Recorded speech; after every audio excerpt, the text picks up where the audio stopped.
সহজীকরণের জন্য তৈরি mobile app লাব্বাইক উদ্বোধন করে প্রধান উপদেষ্টা প্রফেসর মোহাম্মদ ইউনূস বলেছেন, হজযাত্রীরা যাতে নির্বিঘ্নে ধর্মকর্ম পালন করতে পারে সেজন্য এই অ্যাপ বিরাট ভূমিকা রাখবে।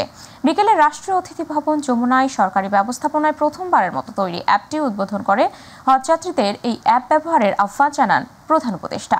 চলতি বছর পবিত্র হজ ব্রত পালনের শুরু থেকে হজযাত্রীরা এই অ্যাপ ব্যবহার করতে পারলেও আগামী বছর থেকে যেন মানুষ হজে যাওয়ার চিন্তাভাবনার পর্যায় থেকে এই অ্যাপ ব্যবহার করে হজযাত্রীকে সহজ করতে পারে সেই লক্ষ্যে কাজ করতে সংশ্লিষ্ট মন্ত্রণালয় ও বিভাগকে নির্দেশনা দেন প্রধান উপদেষ্টা।